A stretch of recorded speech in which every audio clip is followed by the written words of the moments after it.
Our next speaker is going to be a lightning round speaker, Dr. Sharon McCoy George from UC Davis. She's a faculty member at UC Davis in the Family Practice Residency Program, and she will speak to us on what brings joy to her in medicine. Good morning. Thanks for coming back for a break. I'm talking today about what I learned from my therapy dog. And this is Milo when he was a puppy. I practiced for about 9 years out of my home, did a solo practice when I was in Southern California. And I learned after about a year that I wasn't leaving the house very much because, I lived at home, worked at home. And so I decided to get my first dog ever. And I got a golden doodle because of the hypoallergenic nature, and got him and trained him as a therapy dog. I wanted to just really quickly, I think everybody probably knows this, but therapy dogs are different than service dogs, which are trained for a very specific purpose for one person. Emotional support animals, which you've probably gotten asked to write letters for, or for an individual with a emotional or mental problem, there's no training or really certification. It's just a letter from a licensed mental health provider and sometimes primary care providers so that they can take their animals into apartments or dorms or airplanes. Therapy dogs are like our dogs that we had this morning, are dogs of a certain temperament and training who are trained to give therapy to everyone. And so they're not just for a specific person. And the certifications go with the trainer or the owner. And so, like if I wanted to take my dog into a hospital, it had to be me. I couldn't just give my dog to somebody else because I was the one that had trained him.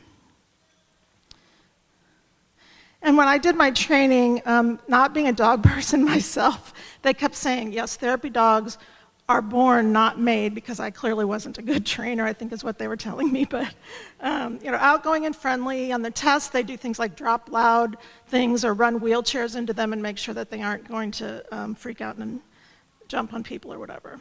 So what did I learn from Milo? This was at UC Davis, or UC Irvine rather, during finals week. And a lot of these students had never been around dogs at all, and they were really scared. And he was just friendly and went up to them, and it reminded me that we all need connection. The next was, this was a patient in my home office, and it was the not invading or abandoning someone that's in pain or suffering from trauma.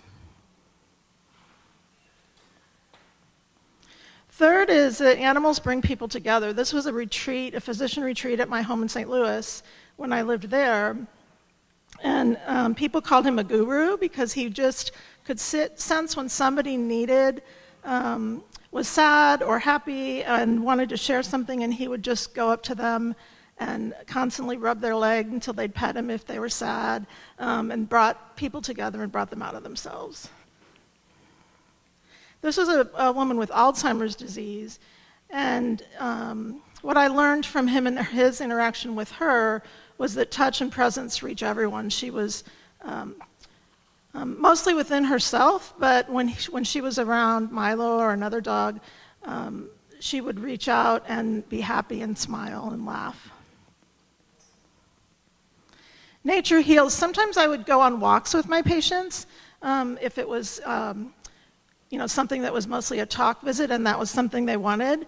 And that we have evidence now that getting outside in nature is a healing for all of us. And finally, we as wounded healers, which we all are because we're all human, need time to slow down from the hectic pace of our lives and sit or walk and just be. And Milo always reminded me to do that. In June, Milo passed away, and as he got sick this spring, and he started licking himself with some skin issues and just wasn't feeling well. He still wanted to be out in the sun. He wanted to just be with people. He didn't want to be by himself.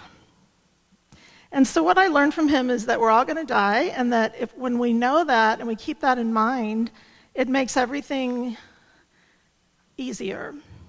It makes us realize what's important to do and what's not important to do. And I think I mentioned this app last year. There's this app called croak, which is 5 times a day. It pops up on your phone. I think it's like $1.99 or something. It's pretty cheap. And it basically tells you that you're going to die. And it's just a reminder. In Bhutan, they have the greatest national happiness index of any country. And they say that contemplating death 5 times a day brings happiness. And I've been doing this now for, I think, 2 years. I've been using this app. And I agree, it does. If that pops up on your phone and you're in the middle of some discussion about call schedules or this or that feels very stressful, it says like, well, this doesn't really matter. What really does matter? And finally, this is just my contact information. The other thing I do with half my time is do retreats in Napa.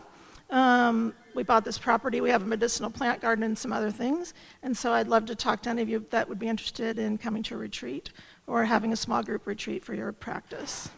So I hope you all enjoyed the therapy dogs this morning, and whether or not you're a dog person, enjoy getting out in nature and what we can learn from that. Thank you.